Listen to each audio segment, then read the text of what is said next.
kemudian malam ini di Kejati Sumsel. Oke, kita jelaskan rekan-rekan bahwa hari ini dari tim penyidik bidang Pisus Kejati Sumsel, di sini saya didampingi oleh Ketua Tim Penyidik Bapak Suyanto SH, kemudian juga didampingi juga anggota tim ya. Di sini akan kita terangkan bahwa hari ini tim penyidik bidang Pisus Kejati Sumsel melakukan penahanan terhadap 2 orang tersangka dalam perkara dugaan tindak pidana korupsi penjualan aset Yayasan Batanghari 9 berupa asrama mahasiswa di Jalan Puntodewo, Yogyakarta. Bahwa telah diinfokan pada rilis sebelumnya, tim penyidik telah mengumpulkan alat bukti dan barang bukti dan telah menetapkan 5 orang tersangka ya dengan inisial AS, MR, dua-duanya almarhum, kemudian juga ZT, EM, dan DK. Bahwa setelah dilakukan pemeriksaan tadi sebagai tersangka, ada 2 tersangka yaitu tersangka ZT dan EM ya. Terhadap 2 tersangka tersebut setelah dilakukan pemeriksaan, kemudian dilanjutkan dengan tindakan penahanan berdasarkan surat perintah penahanan Kepala Kejaksaan Tinggi Sumatera Selatan nomor print 03 dan 04 garing L.6.5 garing FD.1 garing 02 garing 2024 tanggal 26 Februari 2024 untuk 20 hari ke depan di Lapas Perempuan Kelas 2B Merdeka Palembang dari tanggal 26 Februari 2024 sampai dengan 16 Maret 2024. Akibat perbuatan para tersangka, kerugian keuangan negara kurang lebih sebesar 10 miliar rupiah. Perbuatan para tersangka melanggar primer pasal 2 ayat 1 junto pasal 18 Undang-Undang Tipikor, subsidiar pasal 3 junto pasal 18 Undang-Undang Tipikor.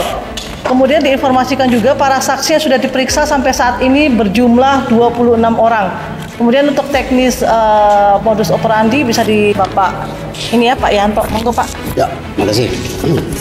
Kasus ini bermula dari pembuatan akta 97 yang dibuat oleh EM atas permintaan SY dengan MR.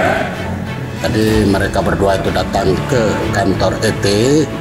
Kemudian setelah dibuatnya akta itulah yang dijadikan oleh SY kemudian MR untuk terjadinya transaksi jual beli yang memang aset yang dijualkan itu aset Yayasan Batanghari 9.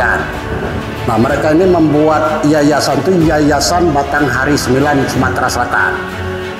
Nah, seharusnya sesuai dengan ketentuan, artinya aset itu bisa mereka lakukan untuk penjualan, tapi harus memenuhi peraturan perundang-undangan. Yayasan yang lama itu harus dilikuidasi dulu, kemudian dari tim likuiditor kemana nanti aset itu apakah diserahkan ke Yayasan Batanghari 9 Sumatera Selatan atau diserahkan negara atau diserahkan ke badan hukum lainnya. Nah, aturan-aturan itu tidak dipenuhi oleh mereka, sehingga tim penyidik artinya menemukan fakta ada beberapa peraturan hukum yang dilanggar, undang-undang mengenai yayasan. Tuh penjelasannya.